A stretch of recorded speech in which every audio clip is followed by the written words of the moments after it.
So it's been one full week with the iPhone 10, and is it really worth all the hype? Let's dig into it next on Technology.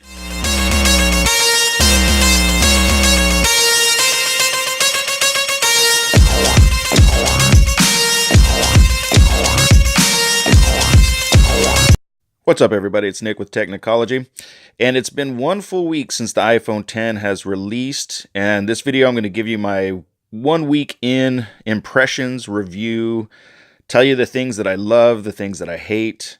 If you guys follow my channel, you know that I don't do things scripted. I just kind of roll off the top of my head of what comes to mind with this phone, and a lot does come to mind with this phone for me. So let's jump into it. So I got two phones actually on launch day. I got the silver and then I got the space gray.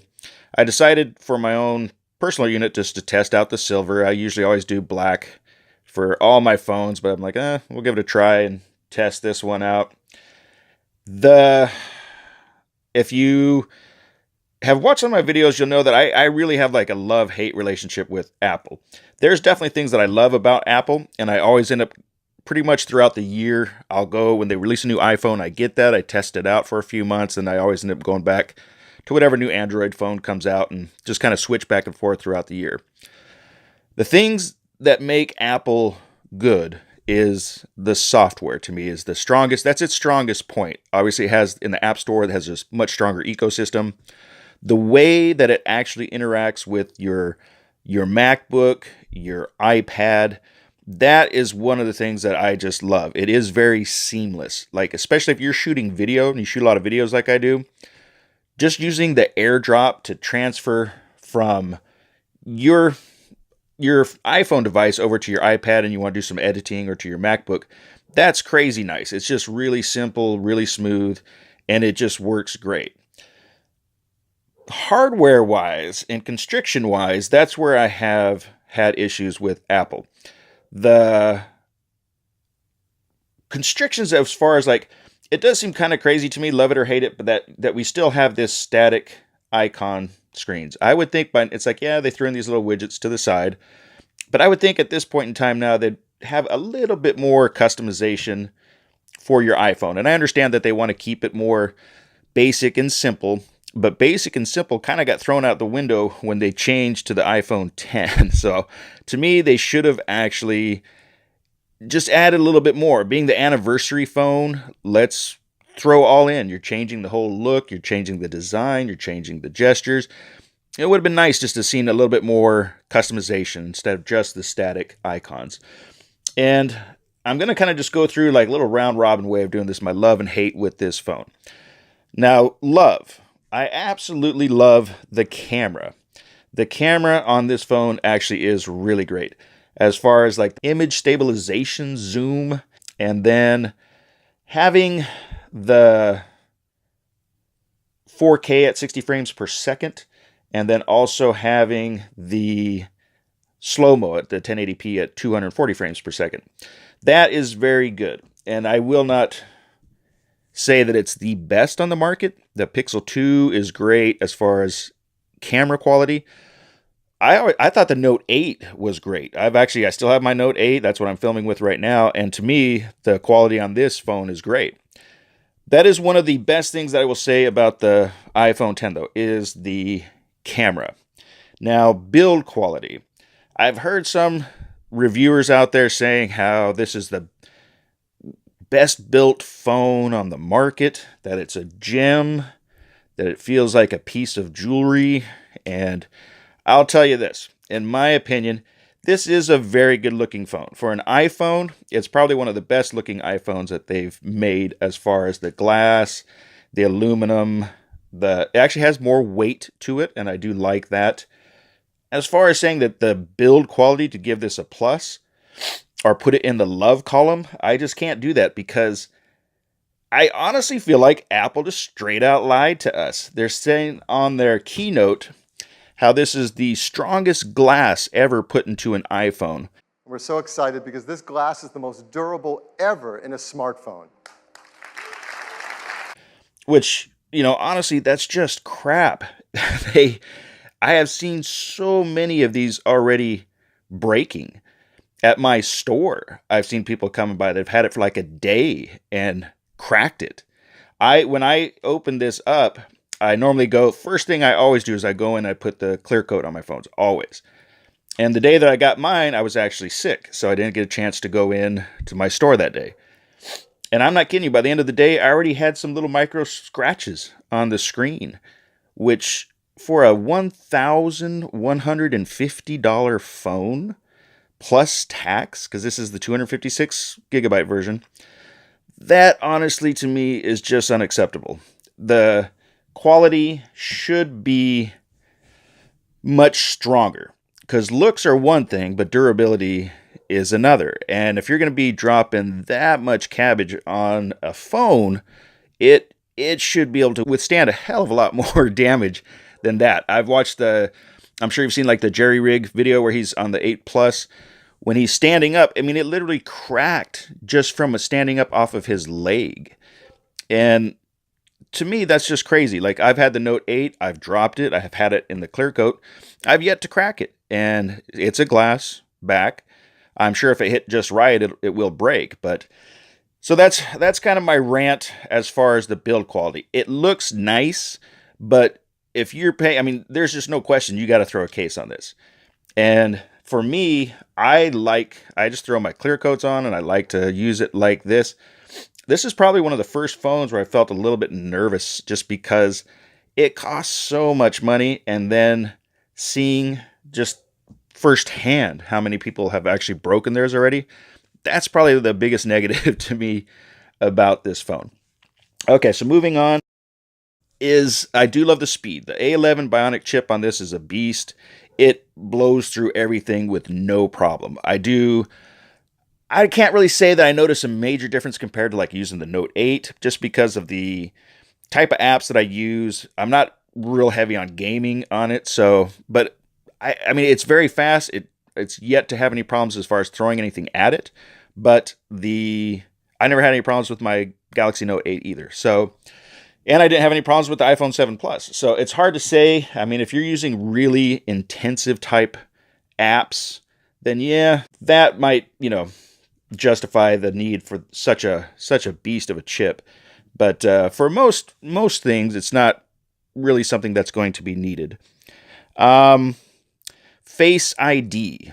Now, Face ID, that is something I expected to hate. And I will give it this. It's pretty cool. It works the majority of the time, and it works very quick. Sometimes it's good, and sometimes it's not. Majority of the time, it is really good. But I have seen a couple of instances where I was in some app and it actually crashed on me. And because there's no physical home button, I was stuck. I could not get out of it. And the only way I hit the side button, nothing. It was just stuck. The only way I could actually get it to finally go back was because I had to just power it off and power it back on. And that's just kind of ridiculous for this expensive of a phone. And for people that were saying, like, well, Face ID is what they were focusing on, I mean, and that's one of the problems I have with Apple. Like, someone from Apple actually came out and said, no, they were focusing on Face ID the whole time. But people that actually are in the tech industry and follow stuff, they were working on trying to get that fingerprint scanner underneath the display. They just weren't able to get the technology for it. They weren't able to do it yet. And that's where, if it had the Face ID and at least a backup fingerprint somewhere, then I probably would be using the Face ID about 95% of the time. But it would be nice to actually have that Touch ID either in the side button, which many phones do. I understand they don't want to do it on the back and kind of be like a lot of the other phones, but they could differentiate themselves by putting it into the Apple logo, which that actually would be pretty cool. But again, for an anniversary phone, I feel like there are some shortcuts that they took with it, and that just could have been better. Then let's see, and that's one thing too, is with the build, talking about it breaking, is if you break this phone, it is going to cost you like $579 to have Apple fix it. And that is just ludicrous. I don't understand, as huge of a company as Apple is, there's just no need for them to be, just nickel and diming us to the point where it is a lot. And along with that is in the box, this is what we get: a 5-watt power adapter. This has fast charging. Why would you have a feature in here that cannot be used unless you go out and buy separately the what you need to charge it fast? Now, granted, I got this one here. I got the Anchor. I believe this is a 30-watt charger with USB-C and to Lightning, and I got the cable here. And my combination of this, I paid about $50 instead of getting the Apple power brick. And it's not like that's, a crazy amount, but $50 still on top of what you're already paying it's just ridiculous. It should have been in the box. So that's my other complaint with it there. And the notifications. So when you bring down your notifications, and I don't have it here, but they're all just one after another instead of having them grouped together like Android does. And that is something that if you get a ton of emails, a ton of stuff that you're like I do with my work, it's just annoying that the notifications come in one by one instead of just being grouped together. That's something that could be fixed very easy. And I do hope that Apple will look at that and actually change that, because that's one of the kind of factors for me that makes it just not as good of an overall experience. Now, one thing that I'm very happy to see is that they brought in the wireless charging. And that's, like I said, it's late to the game, but at least it is here now, because wireless charging I absolutely love. I just use it. If I'm at work, I'll throw it on my wireless charger there. On my bedstand at night, I just let it sit there, just plop it on. If you need to check something, you don't have to worry about unplugging the phone. It's just a really, really nice feature to have with wireless charging. And now let's talk about the screen. So this is the first time that they've had an OLED screen, and it is a very nice screen. Now, for those that are coming from the plus size phones, the feeling of using this is actually more like using a standard iPhone, like the iPhone 7, the iPhone 8, because it is small. It's just a little bit bigger than the iPhone 8. It's nowhere near as big as the iPhone 8 Plus. So your trade-off that you're having is that you are having a narrower screen. So the iPhone 8 Plus is actually a wider, it's not just it's a wider body, it is a wider screen. And what I kind of liken it to is the Samsung Galaxy S8 and the S8 Plus. When I had the S8, it was cool that it had that longer screen, but it just felt a little too narrow for what I like. And the S8 Plus fixed that. It had the wider body, and of course you're going for a lot bigger phone. What would have been awesome is if they actually just went just a little bit wider with this phone. Got it more like the LG V30. Go a little bit wider with it. The aspect ratio is cool, but you do get that sense of it feeling like a little bit of you're stepping down a little bit from the plus size model, just because even though you are getting that longer screen for reading, but as far as for like viewing videos, media, that kind of content, it's just not as enjoyable as that. Then the notch. So we got the notch. How do we feel about the notch? The notch it's not as annoying as I expected it to be. Do I think it's a cool feature? Not really. I mean, I guess it's kind of a, if they are seriously going to go for it as being like a signature, like this is what makes their phones more recognizable, sure, I guess you can go that route. But for me, still, I would just prefer to see the whole entire content. I love the edge-to-edge display. This is cool. No question about it. It just needs to continue going over there and get rid of that notch. Hopefully they'll actually be able to figure out a way of just embedding this underneath the display, or even just go up a little bit higher, like the Samsung, like the S8. To me, that's having just a tiny bit of a bezel on there at the top is totally fine rather than cutting into your content. Now, granted, a lot of the stuff like the calendar here, it's kind of designed around it. So one of the biggest areas where the notch really starts to affect is media playback. So if you're watching any kind of media content, you're going to YouTube, Netflix, anything like that, when you click on there, so we're into mine here, I click on one of my videos, and when you turn it sideways here, so you're in landscape, there you got your black bars. So, which is fine, but that then makes this feel much, much more like you're watching it on a regular size iPhone, like iPhone 8, iPhone 7. So to get that wider aspect, when you zoom in like this, you're going to get a lot cropped off at the top, at the bottom, and you get the notch. And to me, that is just not an ideal way of viewing content. If you're big into media consumption, like the Note 8 is a way better viewing experience to me. And not to say that this is bad, it's just, most people don't want to have stuff cropped, especially if you're actually watching a movie on Netflix.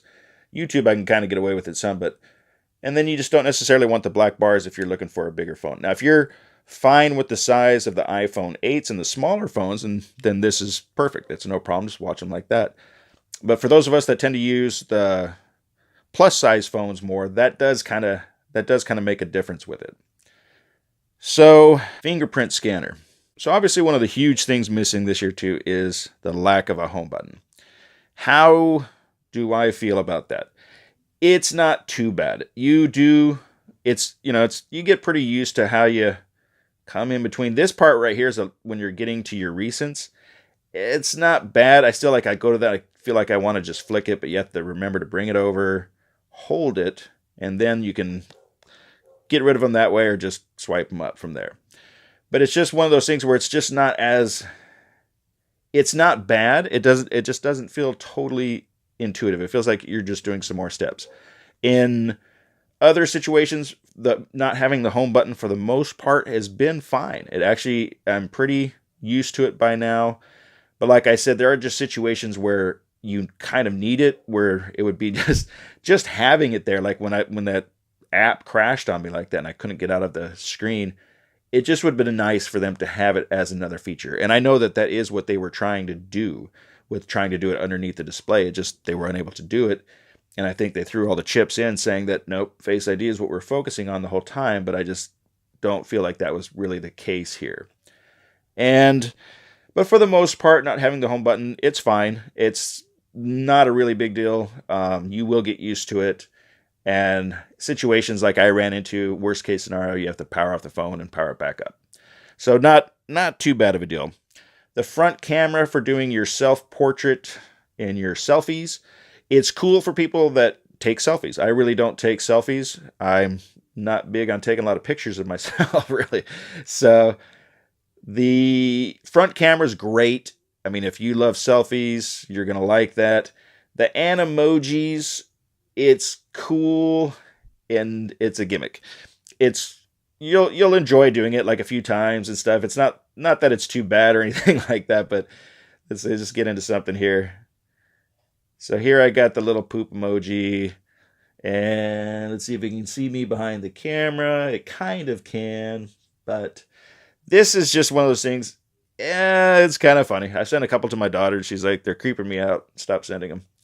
But it's just a cool little extra feature. Like, is that a reason to buy the phone? Absolutely not. I'm kind of surprised they made such a big deal about Animoji. It's cool, the tech behind it, but if it's implemented into some better actual uses for it, which I'm sure it will, then it has this front camera setup does have potential to be a very useful and cool thing. The augmented reality is cool, but I don't really find myself ever doing anything with it.